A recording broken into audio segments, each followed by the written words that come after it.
Marahil, nandiyan na yan eh. Actually, nandiyan na naman sa ombudsman ang mga report na yan. At bubuklatin natin. Pag-aaralan at tatanungin natin yung mga may hawak doon ngayon. Mga may hawak at yung may tungkulin na hawakan ng mga kaso yun. Hahalongkatin ang confidential fund o kung ano man ang pwede nilang makita sa confidential fund, sa education, na kung saan si Inday ay namuno. Nagkamali ba ang ating puting ahas nung in-inform natin kayo noong July? Hindi. Kasi ito talaga yung trabaho ni Remulla para hindi na makatakbo si Sara Duterte.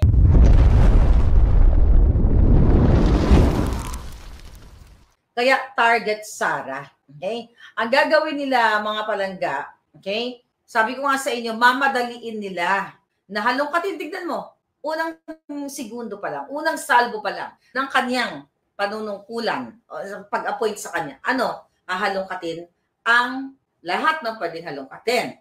Ang punto naman natin dito, okay? Good luck kung may mahalongkat siya. Walang problema yun. Okay, nahalongkatin niya dahil trabaho yan ng ombudsman. Tatamnan nila ng tanim kaso, fabricated crime, fabricated cases laban kay Inday Sara, katulad ng ginawa nila sa akin at kay Harry. Imagine nyo, balikan ko lang ng konti, yung ginawa nila sa akin. Ako, ordinaryong tao, ordinaryong citizen. Nag-expose lamang ng kadyutahan kapag nanakaw, kasmaglingan, kidnapping ni Marcos Jr. at ni Lisa Tanas. Diba? Pero anong ginawa?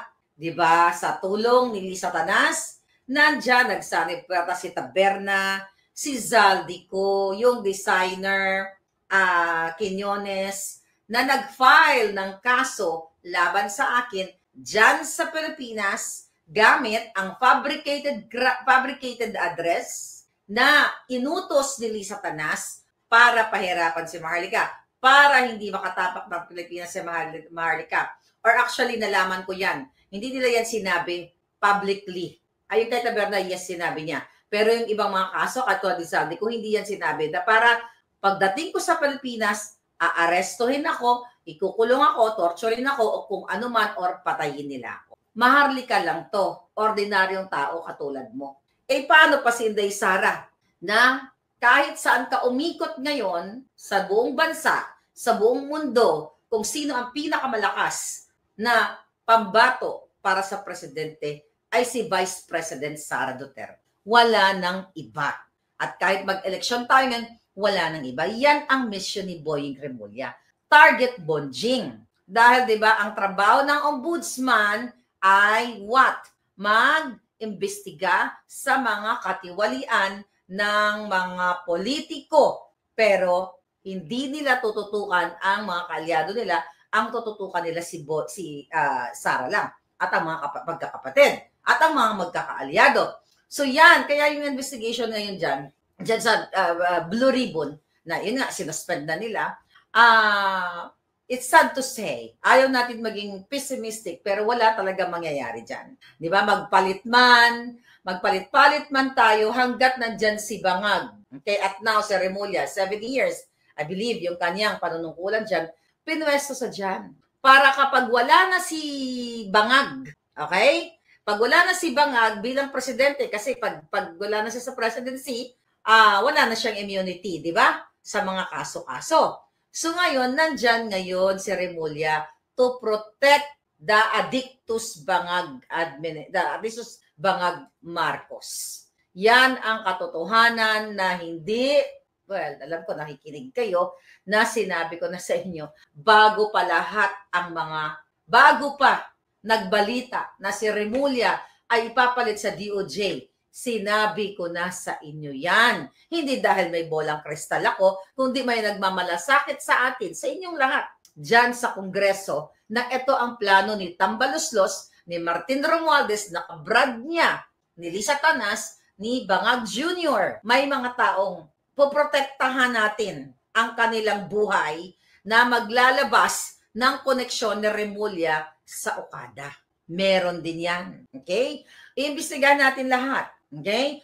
Halongkatin natin din itong ginawa ni Remulla na pag-absuelto ng gobyernong Bangag sa kanyang anak noong 2022 ay nahulihan ng kush mula sa San Diego. Pipigain natin, okay, si Torre, pipigain natin sila Kanilaw, lahat, pipigain natin yung mga yan, pipitikin natin ang kanilang mga itlog para paaminin na ang may kinalaman sa kidnapping kay Pangulong Duterte ay sino?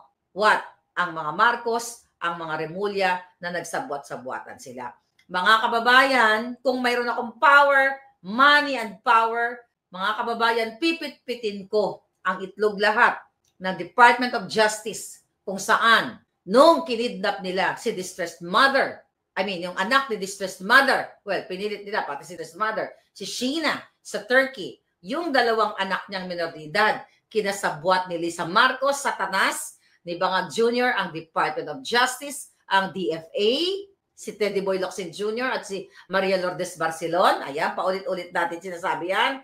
Ang Embahada ng Pilipinas sa Turkey, sabwat ang DOJ. So wala talagang patutunguhan na ang bayan natin. So kung hindi kayo kikilos, mga kababayan, na mapatalsik sa ngalan ng boses ninyo ang bangag na administration, then baka hindi natin maupo si Inday Sara sa 2028. Dahil bago mag-2028 ay sisiguraduhin ni Marcos Jr., ni Lisa Tanas, ni Boying Remulla, ni Tambaluslos na fraternity brother niya na ma-disqualified si Inday Sara perpetually. Not only that, isasama si Pulong, isasama si Baste para burahin ang mga Duterte. Yun lang yun. Yun lang, mga kababayan. Yes, sabi ni Palangga, nakakaiyak na talaga ang Pilipinas, naghahari ang mga adik at kawatan, Nini and Nikki. Kaya nga yung involvement ng mga Remulla dyan, sa sa Pogo, sa Cavite. Yung involvement nila dito sa isang, what's that pangalan niya? Kimong.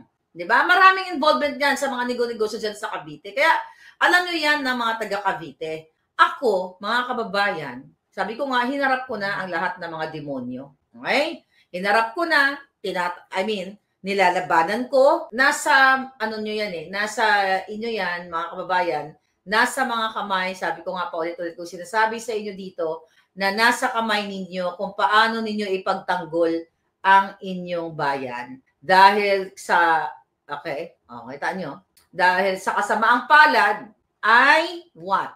Kayo ay nasa impyerno na. Okay? Nasa mundo na kayo, nasa